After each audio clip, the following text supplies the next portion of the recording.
갈등 해결 방법이라는 제목으로 함께 말씀 나누도록 하겠습니다. 오늘 대림절 셋째 주, 대림절을 기다리면서 4개의 초를 우리가 이 옆에 보면 꽂고 이제 3개의 초가 밝아졌습니다. 이제 다음 주 지나면 성탄절이 이제 다가오죠. 대림절 기간 예수님의 초림 그리고 재림을 기다리는 저와 여러분, 더 요즘은 예수님의 빛 되시고 소망 되신 그 예수님의 오심을, 그 오심의 의미를 생각하지 않을 수가 없습니다. 요즘 매스컴을 통해서 보면 갈등의 소식들이 참 많습니다. 국가 간의 갈등이 있죠. 미국과 중국 간의 무역 갈등이 있고, 그 갈등이 번져서 캐나다와 중국과의 갈등까지 빚어지고, 국가와 국가 간의 갈등뿐만 아니라 종교의 갈등들이 있죠. 우리가 잘 알고 있는 중동 지역은 종교 때문에 지속해서 수십 년간, 수백 년간 갈등 속에 있습니다. 국내로 눈을 돌려보아도 촛불과 태극기, 두 개로 상징되는 보수와 진보, 갈등이 국내 정치 속에도 존재하죠. 이민사회를 눈을 돌려보아도 세대 간의 갈등이 존재합니다. 개인 간에도 부부 간의 갈등, 부모와 자녀와의 갈등, 직장에서의 갈등, 또 교우들 간의 갈등. 우리는 어찌 보면 많은 갈등 속에서 살아가고 있는 것이 아닌가 생각을 할 정도로 요즘은 특별히 갈등들이 눈에 참 많이 보입니다. 우리 교우들은 어떠십니까?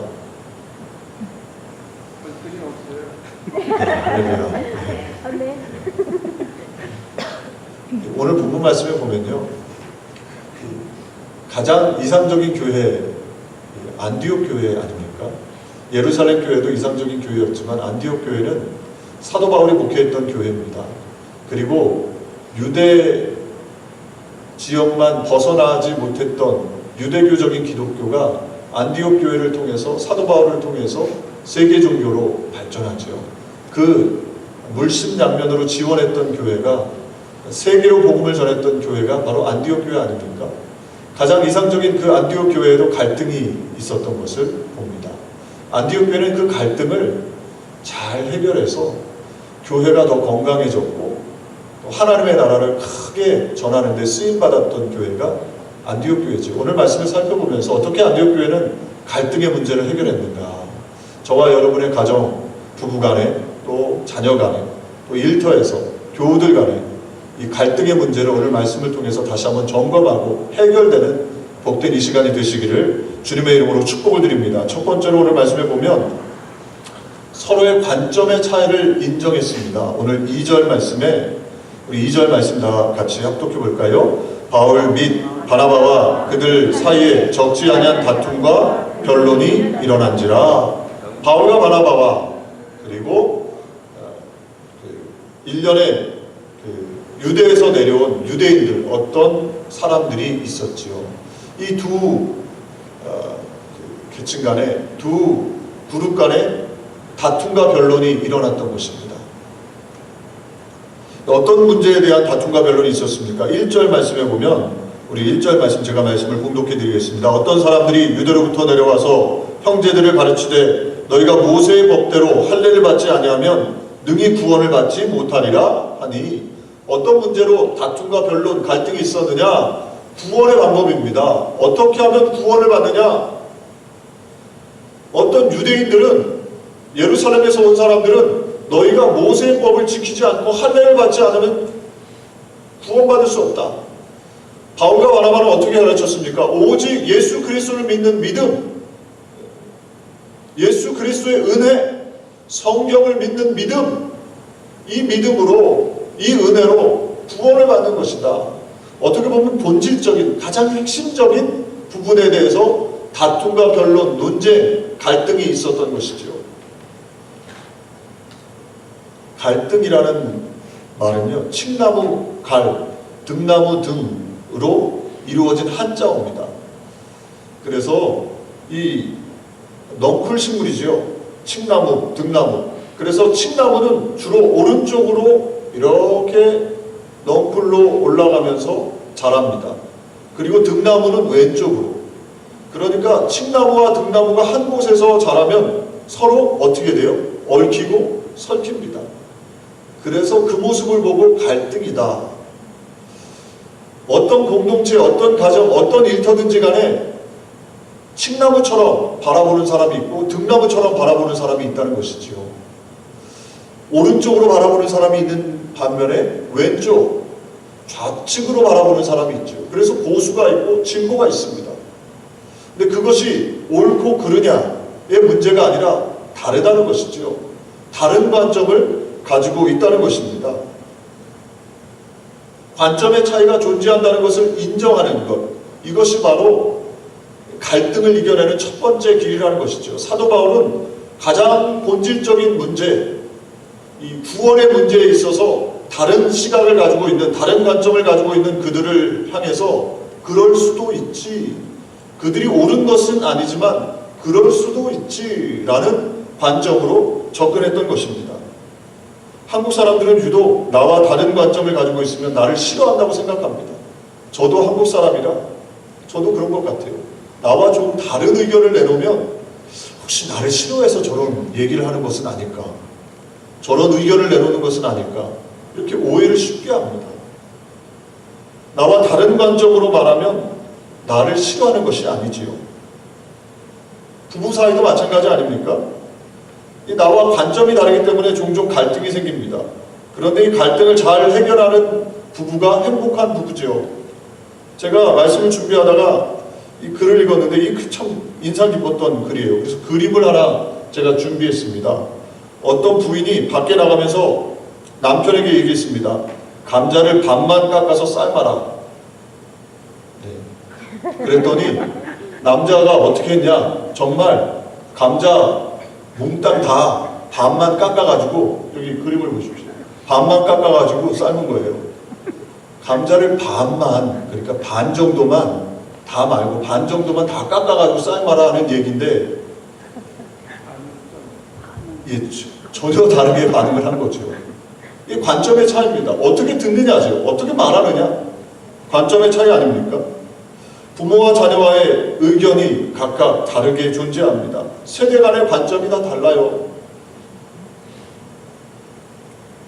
5,000년 전에 만든 이집트 피라미드 토기에도 보면요, 이런 얘기가 있답니다. 요즘 어르신들이 잘 아는 이야기 있죠. 요즘 젊은 것들은 버릇이 없다. 우리 때는 안 그랬는데. 이 얘기가요, 5,000년 전에 이집트 토기에도 적혀있대요.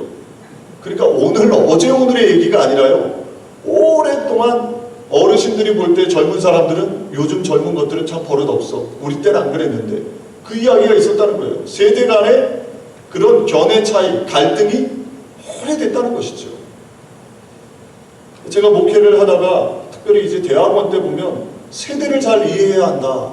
그래서 세대를 이렇게 쫙 세대 간의 차이를 이름을 붙이면서 다르게 명명하는 것을 제가 배웠었습니다. 1945년 이전에 태어나신 분들은 사일런트 세대, 그리고 1946년부터 64년은 베이비붐 세대, 베이비붐, 그리고 X세대가 1965년부터 80년, 그러니까 제가 X세대죠. 우리 교우들 많은 분들이 X세대입니다.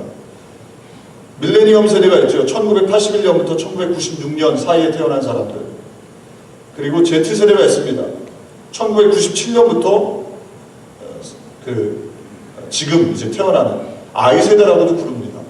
이 세대 간에 각각 차이가 있기 때문에 이렇게 이름을 부르는 것이죠. 한국 사람들은 특별히요, 더 세대를 분류를 할 수가 있습니다. 베이비붐 세대랑 X세대 사이에 386 세대가 있죠. 80년대 학번, 60년대 태어난 사람들. 중간에 이렇게 끼입니다. 그래서 각각 세대마다 차이가 있다는 거예요. 특별히 사일런트 세대에서 요즘 Z세대, I세대를 보면요, 이해할 수가 없어요. 어떤 부분이 이해할 수 없습니까?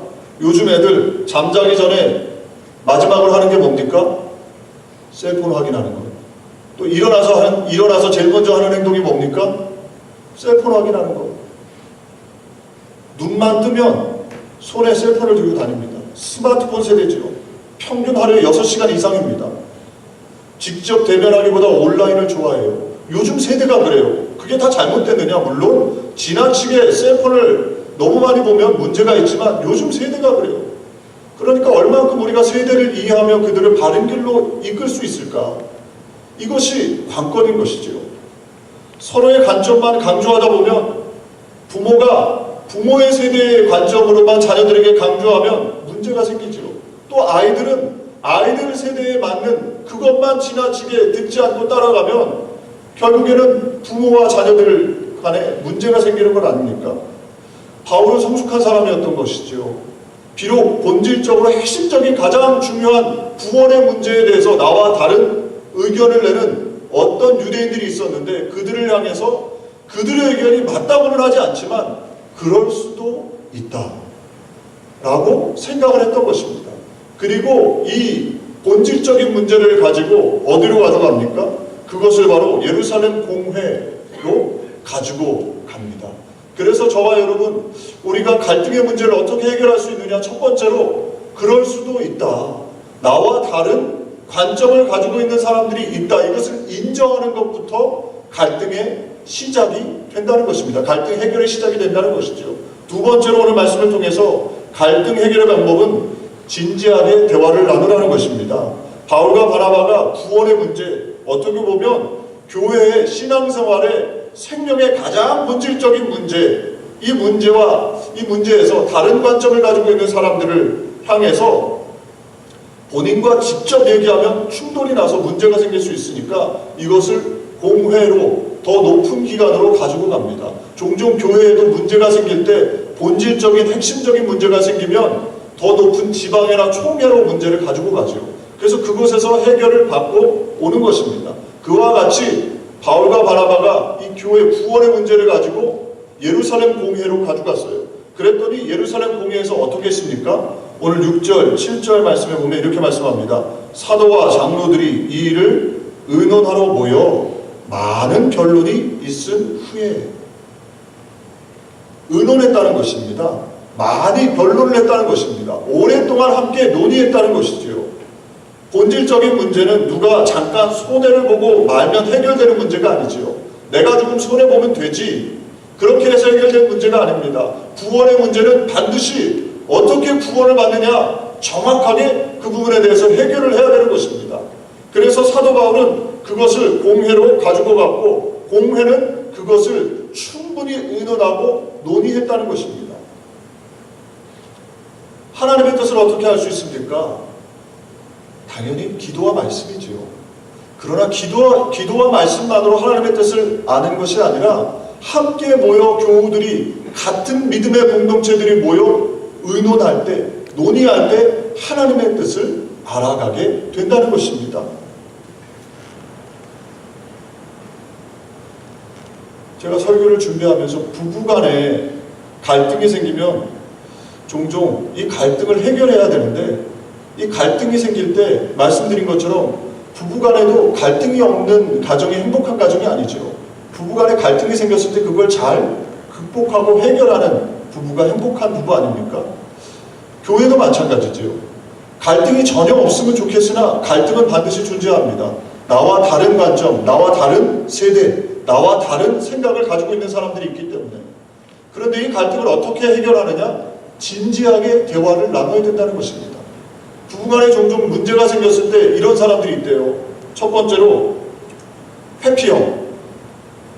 문제가 생기면 집을 뛰쳐나가거나 그냥 혼자 입을 뒤집어쓰고 잠을 자버리는 거죠. 대화를 피하는 겁니다. 두 번째로 마음을 읽는 형. 이런 사람들은 얘기하기 전에 나 다 알아. 네 마음 다 알아. 네 마음 다 아니까 그만 얘기해. 이렇게 얘기하는 사람이 있죠. 세 번째로 사소한 일로 괴롭히는 형이 있습니다. 부부간에 문제가 생기면 말로 대화로 풀어야 되는데 양말 같은 걸 아무데나 거실 같은 데 벗어놓고 제가 왜 이렇게 잘 아는 건지 그렇습니다. 사소한 일로 자신의 불만을 표출하는 거죠. 대화를 해야 되는데. 네 번째로 애정만을 고집하는 형이 있죠. 우리 사랑하니까 괜찮아. 사랑하는데 그게 무슨 문제야. 대화를 하자는데 대화는 피하고 사랑하니까 됐어. 괜찮아. 그냥 나중에. 그렇게 하는 사람들이 있다는 거죠. 또 다섯 번째로 보따리 형. 평소에는 대화를 안 하다가 보따리처럼 불만을 잔뜩 등에 짊어지고 있다가 어느 날 한순간 다 쏟아내는 거죠. 그건 대화를 하자는 게 아니고 끝장을 보자는 거죠. 여섯 번째, 농담형이 있습니다. 좀 대화를 하자 그러면 자꾸 농담을 하면서 피해가려고 그러죠. 부부간에만 문제가 아니라 어떻게 보면 교우들 간에, 일터에서, 교회에서도 마찬가지죠. 대화를 하자 그러면 다 알아요. 다 안 되니까요. 목사님, 우리가 사랑하면 됐지 뭐 자꾸 얘기를 나눠요. 목회자인 저도 어떻게 보면 이 유형 안에 좀 들어가는 것이 아닌가, 그런 생각을 갖게 돼요. 저와 여러분 어찌하든지 이 갈등의 문제가 생길 때 진지하게 대화를 안디옥 교회는 나눴다는 것입니다. 그랬을 때 그곳에 하나님의 은혜가 임하게 되었던 것이지요.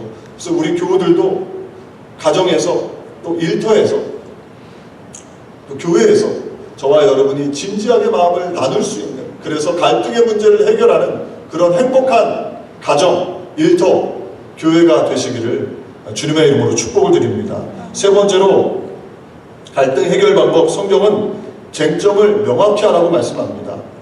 갈등 상황이 생겼을 때 오늘 5절 말씀에 보면 쟁점, 그러니까 논의해야 될 부분이 무엇인지를 정확하게 안디옥 교회는 집었습니다. 그래서 5절 말씀에 이렇게 말씀하죠. 바리새파 중에 어떤 믿는 사람들이 일어나 말하되 이방인에게 할례를 행하고 모세 율법을 지키라 명하는 것이 마땅하다 하니라. 아멘. 쟁점이 무엇이냐? 지금 우리가 논의해야 될 쟁점은 이방인에게 할례를 행하고 모세 율법을 지키라고 명하는 것이 마땅하다. 그 쟁점을 가지고 지금 우리가 이야기한다는 것을 다시 한번 명확하게 했던 것이지요. 종종 대화를 나누다 보면, 논의를 하다 보면 쟁점이 흐려질 때가 있어요. 정말 문제는 내버려 두고 딴 것 때문에 과거에 어떤 일들, 내가 상처받았던 일들, 쟁점은 내버려 두고 다른 것들로 힘을 빼고 다른 것들로 논의하다가 시간을 내지는 문제를 더 크게 만드는 경우가 있는 것이죠. 그래서 갈등을 해결하려면 쟁점, 논쟁이 무엇이었느냐, 이 안디옥 교회는 그걸 분명하게 짚었던 것입니다. 그랬을 때 그 부분에 대해서 더 깊이 심도 있게 의견을 나눌 수 있었던 것이죠. 교회도 사명이 분명해야 되는 것 같아요. 우리를 하나님께서 부르심이 무엇이냐, 왜 교회에 모였느냐, 이게 흐려지면 점점 어려움이 생기고 때때로 갈등을 해결하지 못하는 경우가 있는 것을 보게 됩니다. 우리의 존재 이유는 무엇입니까? 저와 여러분이 존재하는 이유는 모이면 예배하는 것이고 기도하는 것이고, 흩어지면 뭘 하는 것입니까? 흩어지면 전도하는 것 아닙니까? 저와 여러분의 부르심이 분명해요. 모이면 하나님을 예배하며 하나님 앞에 기도하고, 흩어질 때에는 나아가서 복음을 증거하는 것, 그것이 교회의 사명입니다. 이 사명이 흐려지면 흐려질수록 교회는 교회되지 못하고 교회에 하나님의 역사가 일어나지 않고 갈등이, 문제가 야기되는 것이죠. 그래서 저와 여러분 잊지 말아야 합니다. 예수님이 뭐라고 명령하셨어요? 마태복음 28장 19절 20절 너희는 가서 모든 족속으로 제자를 삼아 아버지와 아들과 성령의 이름으로 세례를 주고 내가 너희가 분부한 모든 것을 가르쳐 지키게 하라.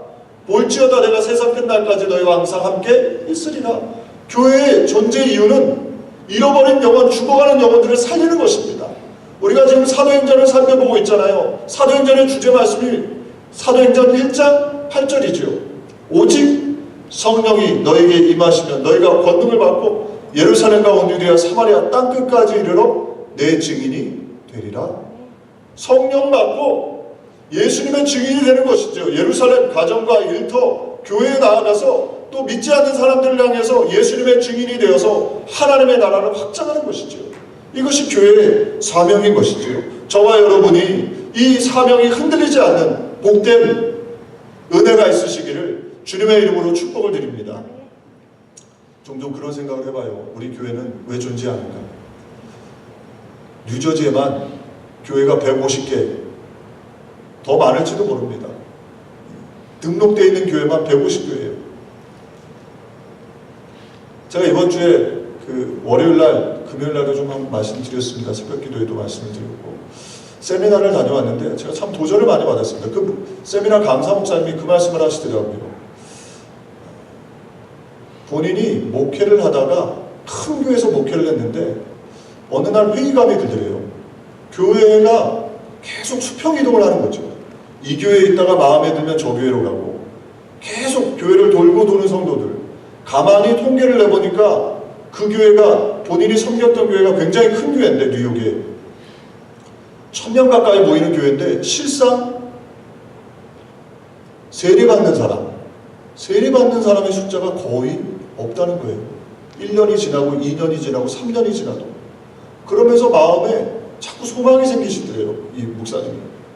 내가 이런 목회에서 비즈니스 같은 목회를 해서 무엇을 할 것인가. 정말 본질적으로 가장 하나님이 기뻐하시는 영혼 구원의 교회를 해야 되지 않을까. 그 교회가 크든 작든 그런 일을 하는 사명을 감당해야 되지 않을까. 그런 소망이 생기더래요. 그래서 기도하다가 하나님의 부르심을 받고 지금 목회하시는 교회에 매년 50명, 60명 세례받는 사람들이 있다는 거예요. 완전히 생자들이요. 구원받고 그 교회를 통해서 예수 믿는. 제가 그 세미나를 들으면서 굉장히 도전을 받았어요. 목사님 그 말씀 하시더라고요. 물론 기존에 수평 이동하는 교회들 그런 분들도 관리하는 교회가 필요합니다. 그것도 귀해요. 그것이 다 잘못되느냐? 그렇지 않죠. 그러나 무엇이 더 하나님 앞에 섰을 때 귀한 것이냐? 그러면 목사님 그분은 그 말씀을 하시더라고요. 영혼 구원한 교회가 더 하나님 앞에 상급이 크지 않겠는가? 제가 그 세미나를 들으면서 도전을 참 많이 받았습니다. 우리 교회가 저를 향한 하나님의 부르심이 무엇이 되어야 되느냐? 저와 여러분 우리 이민 생활이 얼마나 바빠요. 우리 교우들 정말 바쁘게 살잖아요. 아침부터 저녁까지. 그런데 우리가 하나님 앞에 섰을 때 무엇으로 칭찬받을 수 있을까? 그냥 내 믿음 겨우 잘 지킨 것? 그거 가지고 하나님 앞에 섰을 때 어떻게 칭찬을 받을 수 있을까? 우리 교회가 2018년도에는 어찌하든지 우리를 부르신 부르심에 대해 본질에 대해서 사명에 대해서 회복하는 역사가 일어났으면 좋겠다. 저도 주님 앞에 섰을 때 제가 갈보리 순복음교회에서 목회하는 동안에 몇 명을 잃어버린 영혼을 구원했습니다. 이것이 저의 큰 자랑거리. 하나님 앞에 섰을 때 큰 칭찬이 되고 우리 교우들도 이 땅에 살면서 영혼을 몇 명을 구원했습니다. 주님 품으로 인도했습니다. 그것이 저와 여러분에게 하나님의 큰 상급, 궁극적인 축복이 되지 않겠습니까?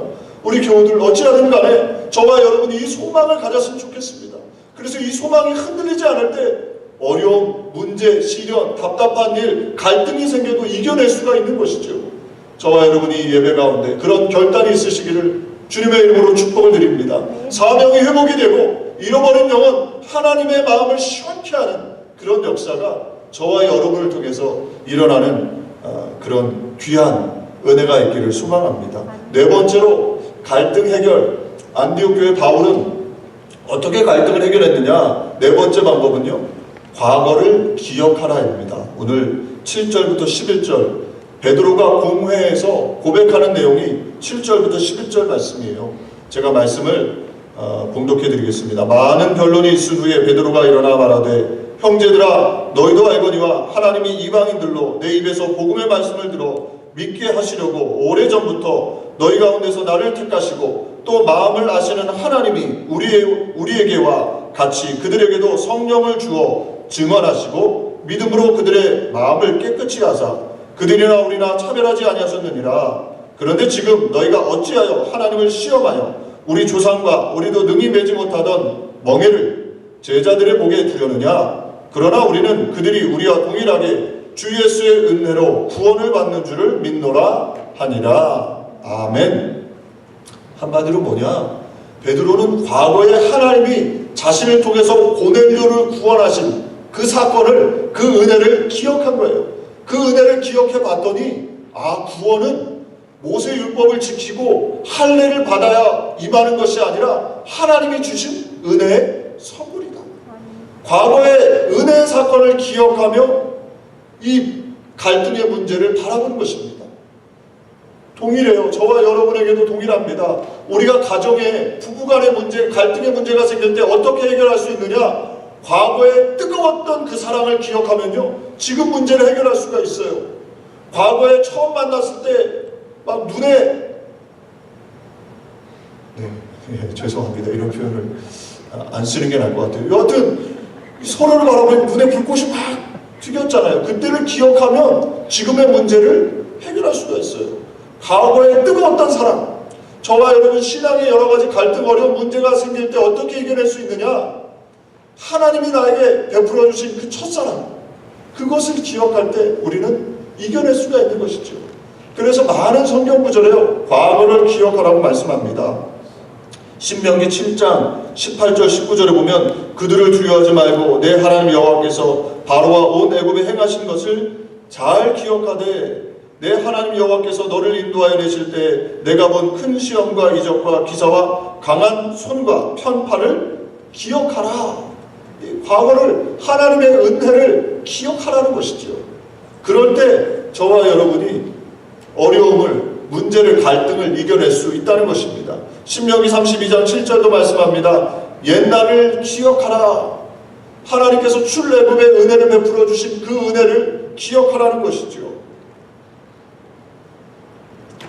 제가 저희 아이들 공부하는 것을 이렇게 종종 보면 무슨 과목이 제일 어렵니? 이렇게 물어보면요, 뭐 여러 과목들이 다 어려운데 특별히 그 히스토리가 어렵대요.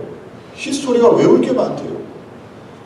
선진국이면 선진국일수록이요, 역사 교육을 철저하게 합니다. 유대인들 역사 교육이 철저하죠. 미국도 역사 교육이 철저합니다. 연도 외울 게 정말 많은 것 같아요. 왜 그렇습니까? 과거를 기억해야, 과거를 알아야 현재에 다가오는 문제, 앞으로 다가올 미래의 문제들을 이겨낼 수 있기 때문이죠. 갈등의 문제를 어떻게 해결할 수 있느냐? 과거에 하나님이 주신 은혜, 과거에 내가 겪었던 그 사랑, 그것을 기억하고 되새기다 보면 결국에는 현재의 갈등의 문제를 해결할 수 있다는 것이지요. 저와 여러분이 오늘 예배 가운데 하나님께서 나에게 베풀어 주셨던 첫사랑의 은혜를 기억하고, 내가 왜 지금 이렇게 하나님 앞에 신앙생활이 열정이 없는가, 기쁨이 없는가, 소망이 없는가 되돌아보면서 처음 믿었을 때 얼마나 뜨겁게 하나님을 전하고 하나님을 예배했던가, 그것을 다시 한번 생각하시고 회복하시는 귀한 은혜가 있으시기를 주님의 이름으로 축복을 드립니다. 네, 아멘이십니까? 아멘. 네, 다섯 번째로, 갈등의 문제 어떻게 해결할 수 있습니까? 오늘 15절부터 19절 말씀인데요, 우리 함께 말씀을 같이 합독하길 원합니다. 15절부터 19절까지 말씀 같이 합독하겠습니다. 선지자들의 말씀이 이와 일치하도다. 기록된 바 이후에 내가 돌아와서 다윗의 무너진 장막을 다시 지으며 또 그 허물어진 것을 다시 지어 일으키리니 이는 그 남은 사람들과 내 이름으로 일컬음을 받는 모든 이방인들로 주를 찾게 하려 함이라 하셨으니, 즉 예로부터 이것을 알게 하시는 주의 말씀이라 함과 같으니라. 그러므로 내 의견에는 이방인 중에서 하나님께로 돌아오는 자들을 괴롭게 하지 말고. 아멘. 다섯 번째로, 말씀이 결론이 되게 하라는 것이죠. 야고보 사도는 지금, 예수님의 형제 야고보 사도는 이 갈등의 문제, 구원의 방법에 대해서 하나님의 말씀을 통해서 결론을 맺습니다. 말씀을 보니까 구원은 모세의 율법을 지키거나 할례를 받아서 이루어지는 것이 아니라 말씀을 보니까 하나님의 은혜로 이루어지는 것이다. 그리고 말씀으로 결론을 지어준 것입니다. 갈등의 문제가 있을 때, 논쟁이 생겼을 때 저와 여러분, 우리의 결론은 하나님의 말씀이 되어야 합니다. 하나님의 말씀 앞에 순종하고 하나님의 말씀이 결론 지어질 때 아멘 하는 것, 그것이 바로 하나님의 백성들이 해야 될 일이라는 것이죠. 저와 여러분이 그런 은혜가 있으시기를 주님의 이름으로 축복을 드립니다. 가정의 문제가 있을 때, 가정의 갈등의 문제가 있을 때 하나님의 말씀을 묵상하고 하나님께서 말씀하시고자 말씀하시는 그 말씀 앞에 순종하고 결론을 내리고 그것을 따르는 가정 위에 하나님이 함께 하시는 것이죠. 일터도 마찬가지고 교회도 마찬가지입니다. 여러 가지 다양한 나의 의견, 너의 의견, 우리의 의견을 내놓을 수 있지만 그 가운데 하나님의 말씀이 결론 지어지면 그것을 아멘으로 받는 교회에 하나님께서 참된 교회로 임재하시고 하나님의 뜻을 이루어 주시는 것이죠. 사도행전 17장에 보면 베레아 사람들의 이야기가 나오죠. 사도 바울이 베레아 지역에서 복음을 증거합니다. 그랬더니 베레아 사람들이 어떻게 했느냐, 사도행전 17장 11절에 보면 날마다 성경을 상고했다. 사도 바울이 가르치는 가르침에 대해서 이것이 하나님의 말씀에 맞는가 날마다 상고했다는 것입니다. 그럴 때 베레아 지역에 하나님의 은혜가 임했던 것이죠.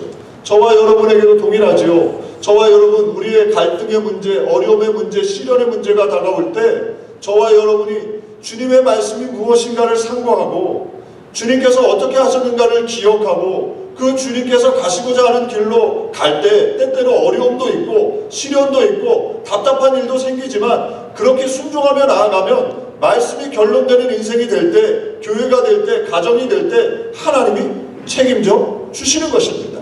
할렐루야. 저와 여러분이 그렇게 결론을 오늘 예배 가운데 마음에 결단을 하는 귀한 은혜가 있으시기를 주님의 이름으로 축복을 드립니다. 제가 참 감사한 것은 지난달에 저희 교회에서 러브뉴저지 집회를 했어요. 목회자분들이 거반 한 분인가요? 빠지고 다 오셨고요. 많은 분들이 오셨어요. 오시고 난 다음에 저희 교회 참 좋다, 따뜻하다, 여러 가지 칭찬을 많이 해주셨어요. 찬양팀의 은혜를 받으셨다. 또 그 중에 제가 마음에 참 기억에 남는 칭찬은요, 우리 교회에 가능성이 있다, 이런 이야기를 하시더라고요. 그게 무슨 얘기인가 제가 들어봤더니 이렇게 말씀하시더라고요. 지금 뉴저지 일대, 특별히 러브 뉴저지 하는 교회들 중에 젊은 유스 그룹과 교회 학교가 없는 교회가 많다는 거예요. 예, 뭐 저희 교회야 당연히 애들이 여태까지 쭉 있었으니까 뭐 당연히 애들이 있는 게 당연하지 이렇게 생각할 수 있는데요. 의외로 제가 가봐도요, 러브 뉴저지 집회하는 교회들마다 애들의 소리가 들리는 교회가 별로 없어요. 거의 없어요. 별로가 아니라. 지금 한국 교회도 문제가 뭐냐? 20대, 30대가 완전히 사라져 있고 60대, 70대로만 교회가 차 있다는 것이죠. 어떤 교회는 교회 학교 유스그룹에 아예 없는 교회가 60% 이상이 됩니다. 한국 교회에. 뭐 그게 뭐가 문제냐 이렇게 생각하실 수도 있는데 미래가 없다는 거죠. 미래가. 교회의 미래가 아이들인데, 우리의 미래가 아이들인데 아이들이 사라지고 있다. 저희 교회는 너무 감사해요. 우리 아이들, 유스 아이들, 교회 학교 아이들이 그래도 우리 교회에 시끌벅적하게 있어요. 그래서 제가 우리 교회 목회하는 것이 참 기쁘고 러브 뉴저지 목사님들의 이야기를 들으면서 제가 참 감사하다 그런 생각을 가져요. 말씀으로 결론 내는 것이 무엇인가? 저와 여러분, 한국 교회 20대, 30대 사라진 이유가 무엇이냐? 많은 분들이 이렇게 진단합니다. 고3이 되면 장로님 자제들이, 안수집사님 자제들이, 교회 중직자들의 자제들에게 이야기를 한다는 거죠. 이제 됐어. 너 교회 안 나와도 돼. 공부 열심히 해서 좋은 대학 가. 지금 주일날은 바쁘게 공부를 해야지. 지금 교회에서 무슨 봉사니? 그냥 공부하고 학원 다녀? 그러다 보니까 그 아이들이 대학 가고, 대학 가서 좋은 대학 가서 교회를 나오느냐? 하나님을 섬기느냐? 그렇지 않다는 거죠. 그러면서 결국에는 20대, 30대가 교회를 완전히 빠져나간 것입니다. 말씀으로 결론된다는 게 뭡니까? 저와 여러분, 물론 좋은 대학 가는 것도 중요하죠. 공부 잘하는 것도 중요하죠. 그러나 더 중요한 것은 무엇이냐? 하나님을 섬기는 것, 하나님을 잘 섬기는 것, 이것을 가르치는 것, 이것이 바로 말씀이 결론되는 것 아닙니까? 저와 여러분, 뭐 제가 저희 아이가 여기 앉아있어서 좀 설교하기가 그렇게 편하진 않은데, 저와 여러분 어찌하든지 간에요, 저와 여러분이 말씀으로 결론내는 귀한 역사가 있기를 소망합니다. 이 세상에서 잘 되는 것보다 더 중요한 것이 무엇이냐? 하나님을 잘 섬기는 거죠. 할렐루야. 저와 여러분의 자녀가 그런 은혜가, 우리가 그렇게 결단하는 은혜가 있으시기를 주님의 이름으로 축복을 드립니다. 마지막으로 6번째, 갈등을 어떻게 안디옥 교회는 해결했느냐? 상대방을 배려하는 것이었습니다. 오늘 야고보 사도가 말씀을 통해서 결론을 내렸죠. 구원의 방법은 모세의 율법을 행하거나 할례를 받는 것이 아니라 오직 예수 그리스도를 믿는 믿음, 하나님의 은혜로 이루어진다. 결론을 내린 다음에 어떻게 했느냐? 20절이 참 중요합니다. 오늘 20절 말씀 우리가 같이 합독하길 원합니다. 다만 우상의 더러운 것과 음행과 목매어 죽인 것과 피를 멀리하라고 편지하는 것이 옳으니라. 아멘. 야고보 사도는 여전히 찜찜한 마음을 벗어버리지 못한 유대인 신자들을 고려한 한 가지 제안을 한 것입니다. 이방인 신자들이라 할지라도 구원의 방법은 오직 하나님의 은혜요 예수 그리스도를 믿는 믿음이지만, 그러나 유대인들이 피하는 것들도 이방인 개종자들이 피하는 것이 좋겠다. 제가 이 말씀을 준비하면서 저의 모습 속에 이것이 좀 많이 부족한 것이 아닌가, 우리의 모습 속에 이것이 많이 부족한 것이 아닌가. 우리는 결론이 내려지면 진쪽을 배려하지 않습니다. 이게 결론이에요. 이걸 지나치게 강조하다 보니까 다른 관점을 가지고 있는 사람들을 배려하지 못하고 그들이 자신의 자리를 잃고 상처를 받는 그런 모습을 갖고 있는 것이 아닌가. 의견 충돌 후에 자신이 옳았을 때 다른 사람들을 배려하는 모습, 이것이 바로 성숙한 신앙인의 모습, 갈등을 해결하는 방법이라는 것이죠. 오늘 성경이 저와 여러분에게 가르쳐주는 가장 귀한 진리 중에 하나가 아닌가 생각을 합니다. 이것은 적당한 타협이 아니지요. 친절한 배려 아니겠습니까? 상대방을 향한 친절한 배려, 이것이 우리에게 조금은 부족한 것이 아닌가. 이 예루살렘 공회가 성숙했다는 그런 증거가 바로 여기에 있는 것이고, 안디옥 교회가 성숙하게 갈등의 문제를 해결하는 것이 바로 여기에 있었던 것이죠. 내 뜻이, 우리의 의견이 관철되었다고 거기에 기뻐만 하는 것이 아니라 그렇지 않은 상대방을 향해 배려하는 자세, 친절한 배려, 이것이 바로 성숙한 신앙인의 모습이고, 저와 여러분 우리 교회 안에 이 모습이 회복이 되고, 저와 여러분이 앞으로 만들어갈 목장 또 가정, 그곳에서 상대방을 친절하게 배려할 수 있는 그런 저와 여러분들이 다 되시기를 주님의 이름으로 축복을 드립니다. 말씀 맺겠습니다. 저와 여러분의 삶에는 늘 갈등이 있습니다. 갈등이 없으면 좋겠는데, 부부간에도 갈등이 있고, 자녀와도 갈등이 있고, 부모님과도 갈등이 있고, 일터에서도 갈등이 있고, 때때로 교회에서도 갈등이 있습니다. 이 갈등을 어떻게 해결해야 될 것인가? 오늘 본문이 저와 여러분에게 아주 잘 가르쳐주고 있는 귀한 진리입니다. 저와 여러분이 이 진리 앞에, 이 갈등 해결 방법 앞에 열려져서 저와 여러분의 있는 삶의 자리가, 가정이, 일터가, 교회가 행복한 공동체, 성숙한 공동체, 은혜로운 공동체 이루시기를 주님의 이름으로 축복을 드립니다. 기도하겠습니다. 좋으신 하나님, 우리의 삶의 자리는 늘 갈등이 존재합니다. 행복한 삶은 갈등이 없는 삶이 아니라 그 갈등을 잘 해결하고 그 갈등 중에 합의점을 도출하여 서로를 용납하는 것인 줄로 믿습니다. 주님, 우리 교우들이 있는 자리가, 가정이 그런 공동체, 일터와 교회 공동체가 그런 성숙이, 은혜가 있는 갈등을 해결하며 나아가는 그런 아름다운 공동체들 다 될 수 있도록 주께서 은혜 베풀어 주옵소서. 예수님의 이름으로 기도 올리옵나이다. 아멘. 네, 우리 시간의 말씀을 생각하면서 함께 기도하는 시간 갖기를 원합니다. 우리 마지막으로